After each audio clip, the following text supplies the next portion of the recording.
Super. Alors, bonsoir. Je vous remercie également d'être là. Je m'appelle Timothée, je suis maître de conférence à l'UTC, donc ça veut dire enseignant-chercheur. Et ce dont je vais vous parler, c'est une brève histoire de la culture cellulaire qui va nous amener jusqu'à ce qu'on appelle désormais l'ingénierie tissulaire.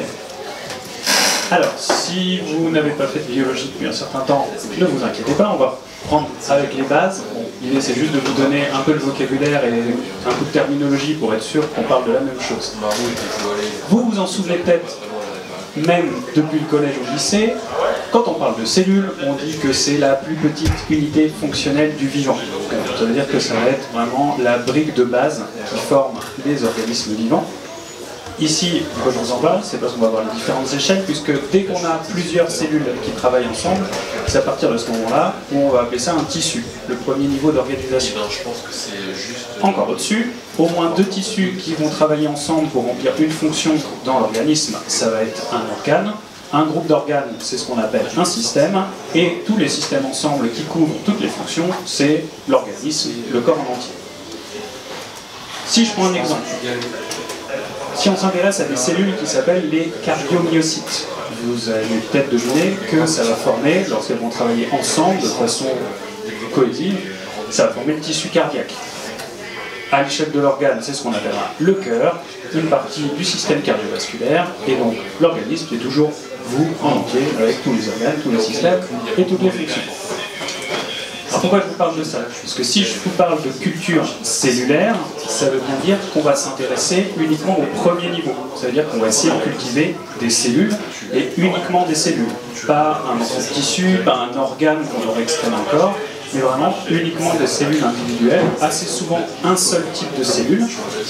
Et surtout, l'autre sous-entendu, c'est qu'on va cultiver des cellules in vitro, dans un environnement artificiel, en laboratoire, et pas aller les observer dans un corps humain, dans un organisme qui est encore vivant. Alors, ça ressemble à ça, c'est-à-dire qu'une fois qu'on va extraire les cellules pour les mettre in vitro, on va utiliser des boîtes de pétri, des plaques avec des puits, des flasques de culture, elles vont baigner dans le milieu nutritif, et elles vont surtout s'accrocher à une surface plastique en 2D, vraiment une surface plane, et on va pouvoir les voir actuellement en microscopie très simple, microscopie optique, qui s'étale, on va pouvoir les voir individuellement les unes des autres. En deux mots, l'idée c'est que, après avoir été prélevées et s'attacher de cette façon-là sur une surface 2D, elles vont en fait continuer à vivre, elles vont s'attacher, elles vont se diviser, proliférer, se multiplier, et de cette façon-là, elles vont rester en vie, vivantes, actives, pendant plusieurs jours, voire plusieurs semaines, dans leur milieu de culture nutritif. Alors, la première question, c'est pourquoi je voudrais faire ça? Pourquoi je voudrais garder des cellules extraites d'un corps humain en vie pendant des jours, des semaines ou des mois? Pourquoi des cellules de compagnie? L'idée, c'est que, en dehors de la complexité totale de l'organisme, sans les interactions entre les différents tissus, les différents organes, ça devient un modèle d'étude extrêmement simple pour justement étudier les mécanismes biologiques, leurs fonctions, etc. Donc une fois qu'on a extrait un seul type cellulaire, on peut par exemple étudier un certain nombre de choses vis-à-vis des gènes, vis-à-vis de l'ADN, vis-à-vis des fonctions donc, de chaque type indépendamment. Ça va aussi permettre de faire des études de toxicité pour voir comment les cellules réagissent in vitro à différentes températures, différentes molécules ou différents gaz. Et donc bien plus, comme développer des vaccins. Il y aura quelques exemples phares historiques dans quelques instants. Ça a aussi un avantage éthique principal, c'est-à-dire que on va pouvoir travailler uniquement sur ces quelques cellules prélevées, qu'on aura prélevées sans notamment tuer un animal par exemple, et donc on va pouvoir faire toutes ces études sans recours à des sacrifices réguliers d'animaux, sans faire de prélèvements réguliers sur les patients, etc. Il y a aussi des limites, des inconvénients, on en parlera aussi un petit peu plus tard. Alors j'ai une première question pour vous. À votre avis, depuis quand des chercheurs ont essayé d'en arriver là, ont essayé de mettre au point la possibilité de cultiver in vitro en laboratoire des cellules isolées? Est-ce que vous pensez que c'est il y a à peu près presque 200 ans, vers 1830, 1880, une centaine d'années vers 1930 ou 1980? Je vous laisse vous imprégner des quatre réponses. Alors, qui a main levée, comme ça, qui tendrait plus vers 1830? 1880. Un petit peu plus. 1930, la courbe redescend, et 1980, on en a plus. Donc un pic à 1880, et vous avez tout à fait raison, je vais vous laisser faire la présentation. Par exemple, je vais juste passer sur quelques points phares. En 1885, Wilhelm Roux, un des premiers embryologistes, chercheur allemand, va à ce moment-là prélever sur un embryon poulet un échantillon des cellules qu'il va réussir à garder en vie in vitro pendant plusieurs jours.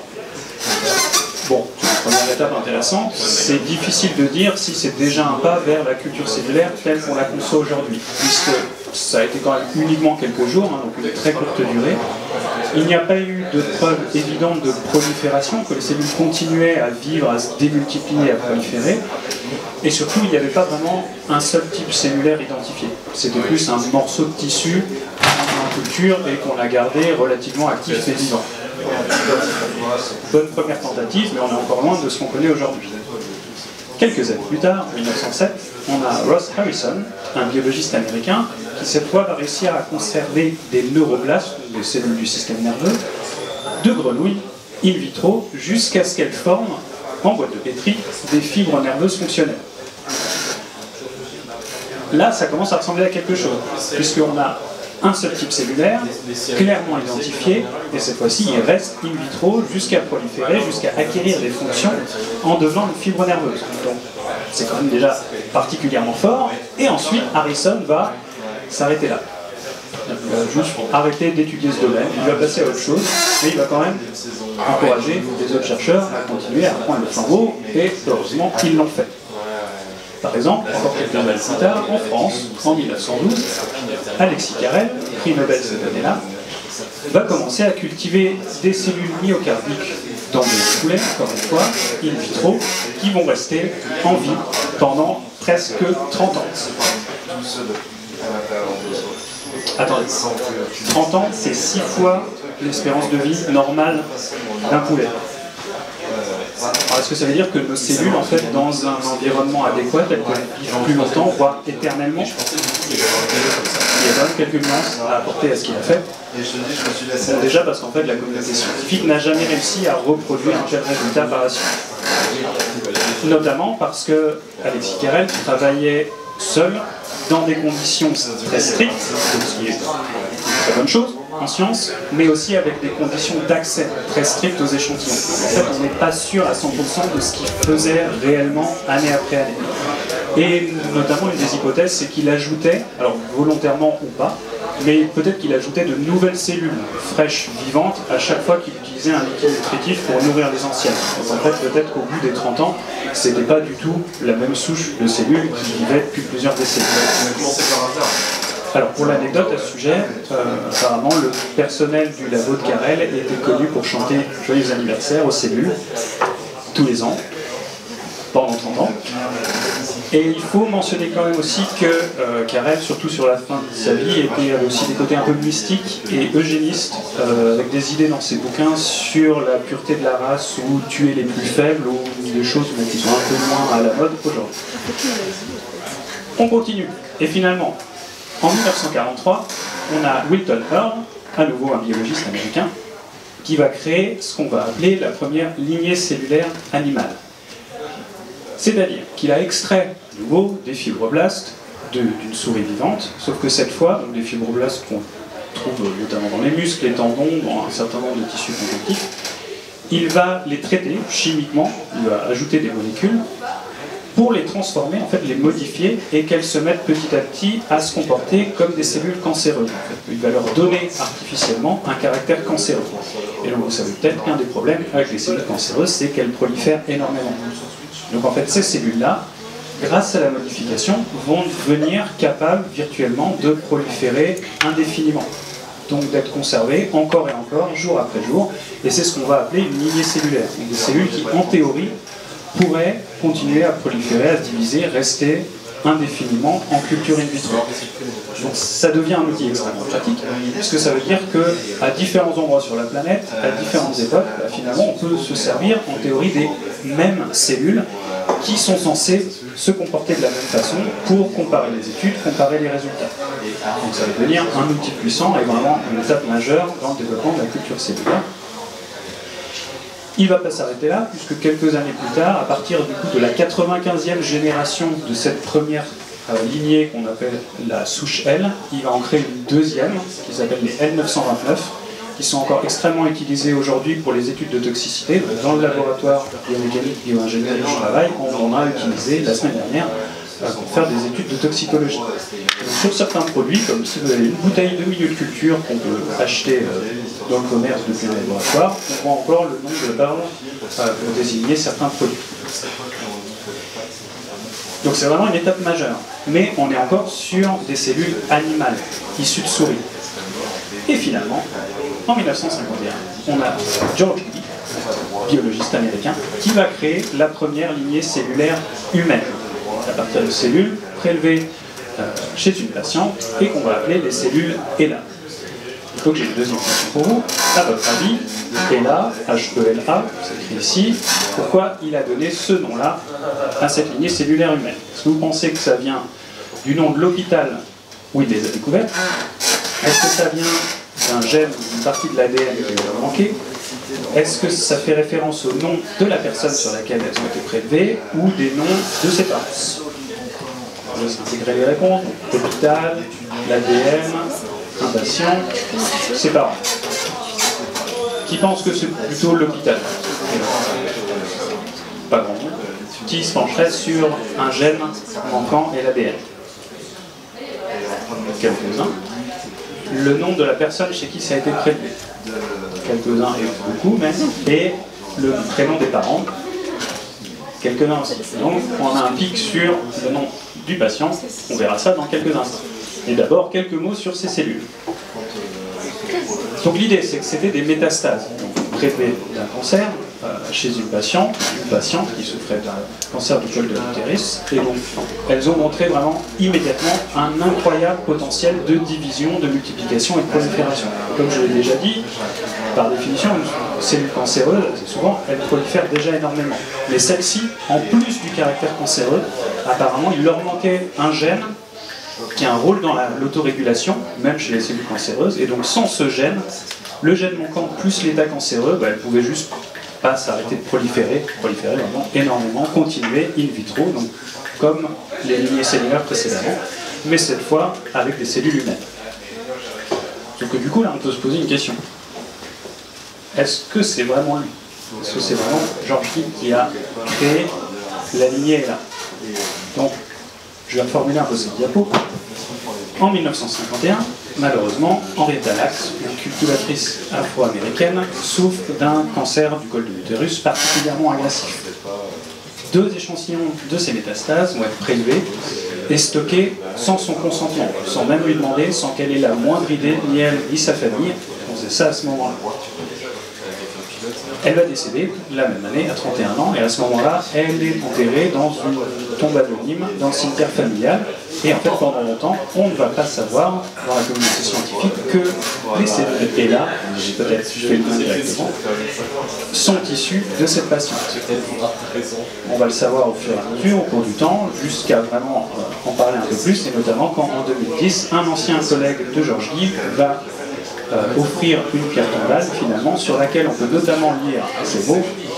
Ici repose Henrietta Lacks, et là, ces cellules immortelles continueront à aider l'humanité pour toujours. Parce que oui, elles l'ont fait et elles continuent encore. Sur cette diapo, vous avez seulement quelques-uns des progrès scientifiques qui ont été rendus possibles grâce à l'étude des cellules là. Donc assez vite, on a pu notamment développer un vaccin contre la poliomyélite en les étudiant. Plus récemment, ça a été fait pour d'autres maladies, notamment certains papillomavirus. On a pu s'en servir pour étudier comment la salmonelle ou le virus du sida infectait ces cellules et d'autres. On a étudié l'effet des rayons X, on a regardé le rôle de la télomérase dans le vieillissement, on a pu mettre au point des traitements pour la grippe, l'herpès et leucémie. Son génome a été séquencé et ça a ouvert la voie au Human Genome Project et elles ont même été envoyées dans l'espace en 1964 pour étudier l'impact de la microgravité sur les cellules humaines. Et c'est pas fini. sur la gauche, ici, dans un moteur de recherche scientifique, vous voyez le nombre de publications qui se réfèrent aux cellules ELA année après année. Et sur la droite, c'est une figure issue d'un article relativement récent où les cellules ELA ont été modifiées pour pouvoir être infectées par un certain virus du Covid-19 pour voir ses mécanismes d'infection. Alors, avant de passer à la suite, quand même, quelques mots sur George Guy, parce que même si l'absence de consentement est quand même un problème majeur, on peut dire qu'il a contribué à faire en sorte que la culture cellulaire soit l'outil mature et développé qu'on connaît aujourd'hui, notamment parce qu'il a mis en place des méthodes de culture rigoureuses qui permettaient d'avoir des résultats fiables avec ces cellules.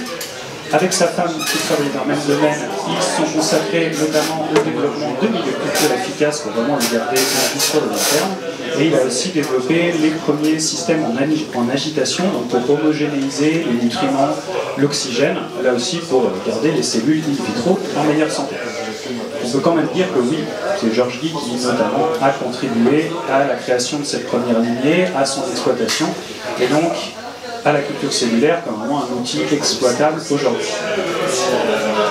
Et donc aujourd'hui, il n'y a pas seulement les deux lignées que je vais vous présenter, il y a des lignées pour énormément de types cellulaires. La culture cellulaire in vitro, 2D, en phase de culture, en boîte de pétri, donc sur une surface plane, est parfaitement référencée, parfaitement maîtrisée, mondialement connue. Et donc elle a amené, en plus de celle que je vous ai montrée, à de très nombreuses et très importantes découvertes scientifiques. Mais, toujours un mais, ça reste un modèle extrêmement simplifié. Je ne vous apprends rien en attirant votre attention sur le fait que nos cellules ne sont pas en deux dimensions dans notre organisme sur une surface plane. On a aussi des types cellulaires et des tissus très différents en contact les uns avec les autres, ce qui forcément modifie leur comportement. Et puis la majeure partie de ces lignées sont donc issues de cancers, ce sont des cellules cancéreuses, qui donc ne se comportent pas comme des vraies cellules saines, telles qu'on a dans les organismes. Donc ça reste un modèle limité. C'est pour ça que d'autres études sur d'autres types de cellules, mais surtout de in vivo, des essais cliniques, sont toujours indispensables, en général, pour confirmer les résultats et donc aller plus loin dans le développement. Mais il y a un autre point. Si on est capable de faire ça, si on est capable de garder les cellules en vie, les faire cultiver, les maîtriser en 2D, est-ce qu'on ne pourrait pas, in vitro, aller plus loin en 3D, non seulement pour les étudier, mais peut-être ensuite pour les enlever de l'in vitro et les remettre à l'intérieur du corps pour soigner? Donc, si vous êtes un tout petit peu familier avec le domaine, à ce moment-là, vous voyez peut-être où je vais en venir un peu, mais ces dernières années, on a eu un chiffre, on a eu une progression depuis la culture cellulaire traditionnelle telle que je vous l'ai présentée vers ce qu'on appelle donc désormais l'ingénierie tissulaire. Donc ici, l'objectif n'est plus seulement de les étudier in vitro, les garder in vitro, mais vraiment d'essayer de développer quelque chose en 3 dimensions, une greffe artificielle, en fait, un morceau de tissu qui va se développer de plus en plus, jusqu'au point où on va pouvoir la réinventer pour soigner quelqu'un. En général, on va considérer que pour réussir à faire ça, on va avoir des procédés qui vont reposer sur 3 acteurs principaux, 3 piliers majeurs. D'une part, un biomatériau, une structure 3D prédéfinie qui va servir d'échafaudage. C'est pour ça qu'en général, on utilise l'anglicisme scaffold, qui veut littéralement dire échafaudage, sur laquelle on va mettre nos cellules et où elles vont s'imprégner, elles vont être colonisées en 3 dimensions, elles vont s'intégrer à l'intérieur, donc elles vont se mélanger petit à petit à ce biomatériau 3D. Donc le deuxième acteur, forcément, ce sont les cellules. Et de plus en plus, on va utiliser ce qu'on appelle les cellules souches. Vous en avez sûrement déjà entendu parler. Alors, je ne vais pas avoir le temps d'en dire énormément ici, mais on pourra continuer les fois à répondre à vos questions ensuite autour de l'intérieur si vous voulez. L'idée, c'est que ce sont des cellules qui ne sont pas encore spécialisées. Elles peuvent encore devenir soit de l'os, soit des nerfs, soit du tendon. Ça en fait une source particulièrement utile, puisque ça veut dire qu'à partir d'un seul prélèvement, d'un seul type, uniquement de cellules souches, on va peut-être pouvoir recréer des greffes artificielles pour énormément de maladies, énormément de tissus différents. Et le troisième pilier, ça va être contrôler très finement l'environnement cellulaire. Ça veut dire plus seulement mettre de l'oxygène et des nutriments pour qu'elles se divisent, mais vraiment aiguiller leur comportement, faire en sorte qu'elles deviennent le tissu qu'on veut, les maintenir en vie suffisamment longtemps, faire en sorte qu'elles aillent en 3D, et ça veut dire ajouter des molécules chimiques précises, ajouter des facteurs biologiques, ajouter des contraintes mécaniques, tirer dessus, les comprimer, bref, ajouter plein de facteurs de l'environnement à nos cellules in vitro. Et donc, comme je le disais, un des objectifs, ça va être d'avoir un modèle plus pertinent. On va le garder in vitro, mais ça ressemblera beaucoup plus à un vrai tissu. Ou alors, on va essayer ensuite de l'implanter comme une greffe artificielle. Donc à ce moment-là, l'ingénierie tissulaire, ça devient une technique de médecine régénératrice qui, dans le cas rêvé et idéal, est un cycle comme celui-ci. C'est-à-dire qu'on va prélever des cellules chez le patient qu'on cherche à soigner, donc en particulier ces fameuses cellules souches.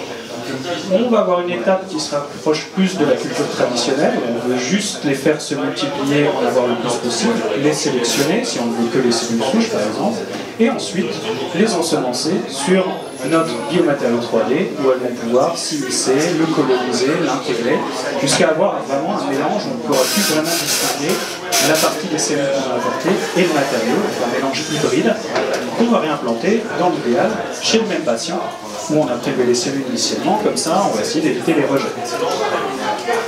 Si on compare ça aux méthodes qui sont utilisées actuellement, ce qui se fait encore quand on peut, c'est la greffe. Mais là aussi, vous savez sûrement que le problème majeur des greffes au-delà des rejets, c'est surtout la disponibilité, le manque de donneurs d'organes et le fait qu'un certain nombre de patients vont avoir des soucis sur les listes d'attente. On peut utiliser des biomatériaux tout seuls, comme on fait pour certaines prothèses. Donc là, on n'a plus du tout le problème de la disponibilité. Par contre, ce n'est pas forcément toujours parfaitement fonctionnel, ça peut encore être rejeté, ça ne va forcément pas ressembler à un vrai tissu. Donc avec un greffon artificiel développé par l'ingénierie tissulaire, on a potentiellement tous les avantages sans les inconvénients. On le développe quand on veut, à partir d'un seul petit prélèvement de cellules, sans rejet, parce que ça vient du patient qu'on veut soigner. Le problème, c'est que vous voyez, j'ai mis des points d'interrogation un peu partout, puisque pour énormément de tissus et de maladies aujourd'hui, c'est pas encore pleinement développé, c'est pas optimal, et on ne peut pas se soigner à grande échelle en ayant recours à ce type de processus. Mais je vais quand même finir par un exemple plus concret qui a été développé il y a quelques années à l'UTC et qui va concerner le tissu osseux. Alors, petite mise en contexte avant de commencer. Admettons que vous soyez venu en vélo, ici ce soir. Malheureusement, vous avez eu un petit problème au rond-point en arrivant, et voilà l'état de votre bras quand vous arrivez dans le bar. Alors, qu'est-ce qu'on va faire pour essayer de vous aider? A priori, on ne va pas avoir recours à une imprimante 3D pour essayer de designer la forme exacte de votre plaie pour la recouvrir. On ne va pas non plus sortir l'artillerie lourde et vous mettre un plâtre qui couvrirait la totalité du bras. Vraisemblablement, on va utiliser ceci, un pansement. Bon, ou plusieurs en fonction de la gravité de la situation. Alors pourquoi ce choix, a priori? C'est un produit standard. A priori, je suis à peu près sûr qu'il y en a certains d'entre vous qui en ont en ce moment dans leur sac. C'est relativement facile à utiliser et surtout c'est adaptable. À partir de la boîte de base, on va pouvoir soigner un certain nombre de petites plaies. Eh bien, il y a quelques années, au centre de recherche de l'UTC, dans le laboratoire BMBI, on a voulu avoir exactement la même approche, mais pour soigner le tissu osseux et en particulier les os de la zone maxillofaciale, c'est-à-dire les os du visage. L'idée c'était d'avoir un pansement, et dans ce cas-là un pansement développé par ingénierie tissulaire, donc en fait un pansement vivant qui mélange des cellules vivantes et du biomatériau pour venir consolider chez les patients blessés différentes zones du visage. L'idée, c'est vraiment la même que pour un pansement normal, c'est-à-dire d'avoir un procédé standard. On va produire toujours la même chose, toujours le même petit morceau de tissu osseux artificiellement, mais il faut qu'il soit suffisamment adaptable, donc suffisamment flexible, tout en étant résistant pour que les chirurgiens eux-mêmes puissent ensuite le manipuler, le prendre en main, le plier, venir l'appliquer pour ensuite l'adapter au cas par cas, à partir du procédé standard, à la géométrie du visage de chaque patient. Alors comment est-ce qu'on obtenait ce petit morceau de tissu osseux artificiel? Le biomatériau qu'on a utilisé, c'est du calcium, du phosphate de calcium. Donc là aussi, vous savez peut-être que c'est le composant minéral principal de l'os et de notre vrai os. Donc pour nous, ça va se présenter comme des granules, des particules, presque comme une poudre à l'œil nu, qu'on va disposer sur une petite couche de cette poudre, et dessus, on va venir mettre deux types de cellules. Toujours les fameuses cellules souches, et on va vouloir qu'elles deviennent de l'os, mais aussi des cellules endothéliales, des cellules responsables des vaisseaux sanguins, de la vascularisation, qui apportent l'oxygène ensuite. On va mettre tout ça dans une petite chambre parallélépipédique, sur la couche de granules. Les cellules vont s'attacher dessus, vont pousser pendant un mois, se développer, se transformer en cellules osseuses, on l'espère. Et en fait, à l'issue de ce mois de culture, on va pouvoir ouvrir la face supérieure de la petite chambre, et en fait, toutes les particules, tous les grains de la poudre auront été vraiment attachés les uns aux autres par les biomolécules, par le tissu, par la nouvelle matrice produite par les cellules jour après jour, et qui va vraiment attacher tout ça ensemble, au point qu'on puisse vraiment le sortir comme un petit pansement, comme un feuillet, un petit morceau résistant mécaniquement. Donc une fois qu'on avait ce morceau-là, il fallait qu'on vérifie deux choses. Du point de vue biologique et du point de vue de sa résistance mécanique. Donc, du point de vue biologique, c'était surtout deux questions. Est-ce que toutes les cellules sont encore là et en vie? Et est-ce qu'on a réussi à faire en sorte que les cellules souches deviennent des cellules osseuses? Donc, je ne vais pas rentrer dans les détails biologiques trop loin, mais sur la gauche, vous avez une technique de microscopie à fluorescence qui va faire en sorte que les cellules vivantes apparaissent vertes et les cellules mortes apparaissent rouges. A priori, on était pas mal. On avait quand même majoritairement des cellules vivantes. Et on a aussi pu vérifier la différenciation en os alors, par toute une batterie de tests. Là, vous en avez un très simple. On ajoute un réactif. Et si on a des molécules caractéristiques du tissu osseux, il devient rouge pourpre. Par exemple, quand on n'a que des cellules souches dans la cassette, ça reste blanc. Si on a ce qu'on appelle la co-culture, les deux types cellulaires, c'est-à-dire les vaisseaux sanguins en plus, ils devenaient rouges efficacement. Et donc, on pouvait conclure qu'on avait bien des cellules qui étaient devenues des cellules osseuses.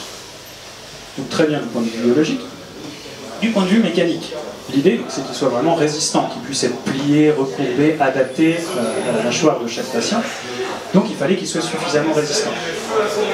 Et là le problème, c'est qu'il ne l'était pas. Ou alors, plus exactement, il ne l'était pas à chaque fois.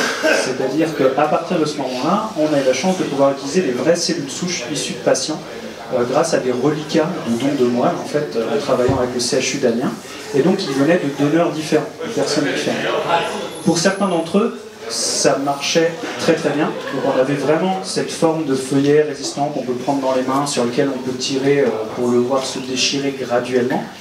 Et pour d'autres patients, dans les mêmes conditions, dès qu'on ouvrait la chambre, ça se désagrégeait complètement. C'est comme si rien n'avait poussé pendant un mois. Donc, à cause de cette variabilité dans laquelle on pouvait s'attendre aussi quand même entre plusieurs patients, entre plusieurs personnes, ensuite on s'est orienté vers une autre étape, c'est-à-dire développer un nouveau matériau qui ait déjà sa propre tenue mécanique et sa propre résistance avant même que les cellules ne poussent dessus. Mais du coup, ça, ce serait une autre histoire et une autre étape. Donc, je vais m'arrêter là et passer la parole à Jérémy, voilà, après l'entracte. Et donc si vous avez des questions, même sur les points de base, voilà, du genre cellules souches, ou plus avant sur les matériaux, d'autres exemples, je serai heureux de vous en parler après autour d'un verre. Merci.